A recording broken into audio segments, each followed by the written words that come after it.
Hello ladies and gentlemen, my name's Logix and welcome back.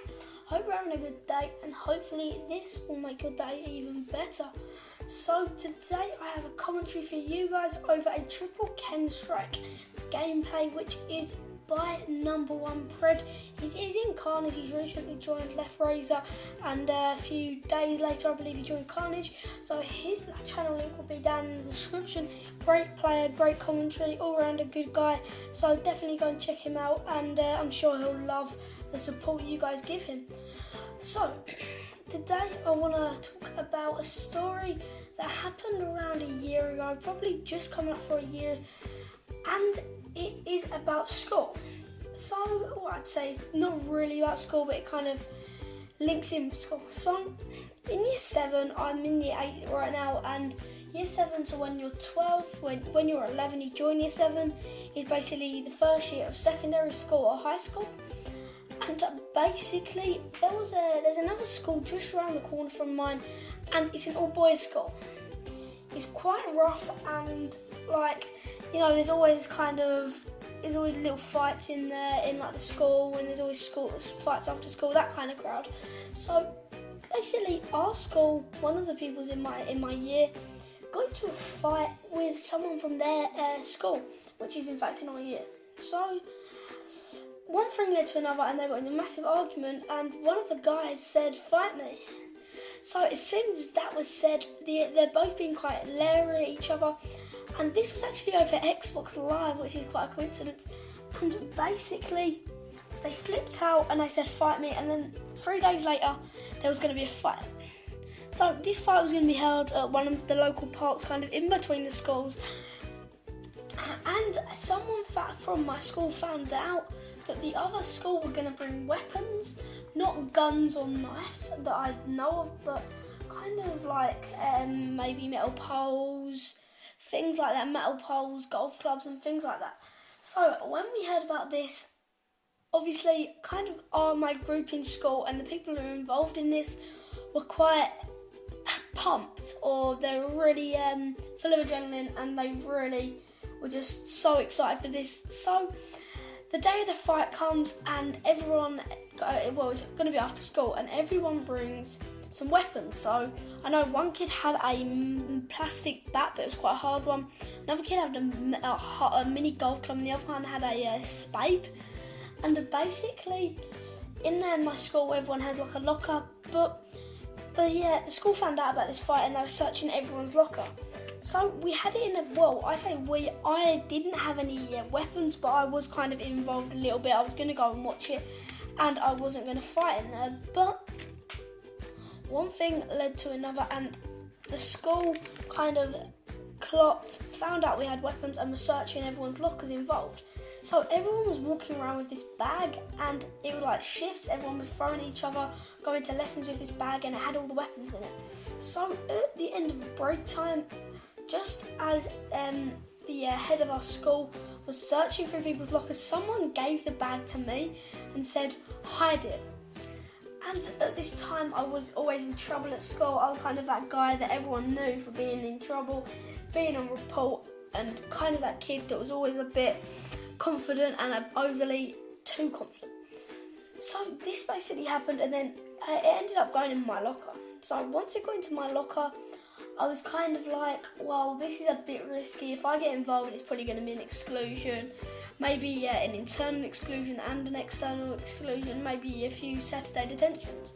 So me being the person I am, is just, whatever, just up for the laugh and just up for the ban.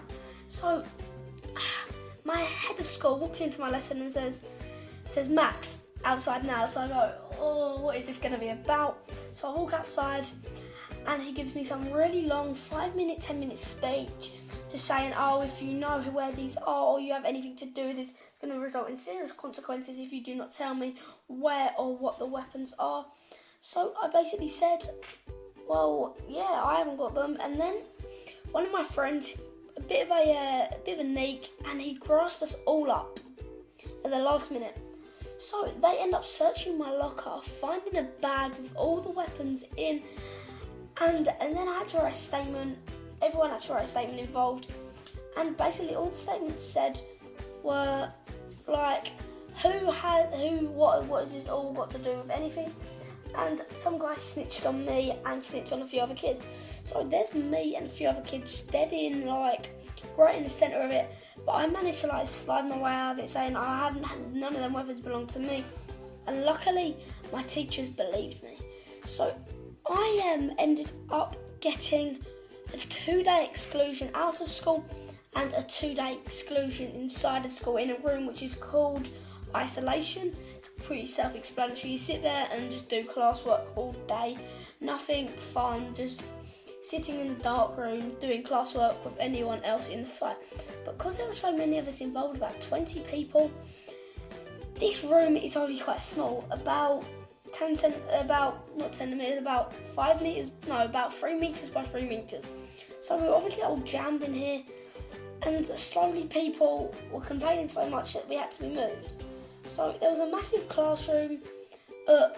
It's in one of the humanities department kind of areas, and much bigger. We all had to sit in there and just get on with our classwork. So once that day was over, none of us were allowed to leave school until the police had been to the fight, checked that it was clear, and to go home. So obviously the police were told, and we had like a meeting with the police, all of us. I think there's about 20 of us involved, but luckily I was ill that day and didn't go into school, which is probably kind of the best, because I didn't want to get into too much trouble with anyone.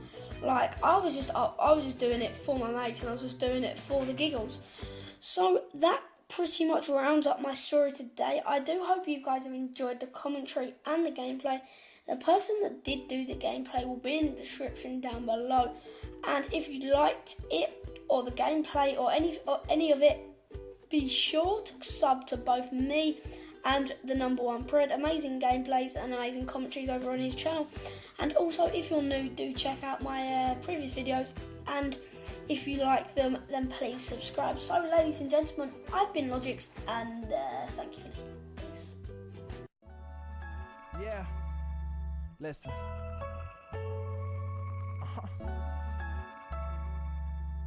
They call me Mr. Divine. Sleeping through the day, Yeah. wake up with champagne, brought me a A. I told No, my I had to mother cover I this would song. quit. What can I say? I'm still breathing, kinda underrated if falling you ask in love me. every evening. Let's go. So we just gonna stay teenage dreamers on this way. I told my mother I grow up. What can I say? I'm still breathing, falling in love every Listen, evening. I can't sit around venting to my girl no more. I'm trying to get out and dominate the world for sure. I'm trying to give these guys lines they won't think to ignore. And just to rap for some change, I'll fly to Singapore. Tired of playing on my back, thinking about these artists. Trying to understand why the hell they bigger than Marvin. When Marvin got the flow and Marvin got the rhythm, why they ain't got Marvin. Marvin just don't get it. Remember at 17, I spoke to Mary J's label. Too hungry to know they fed fables.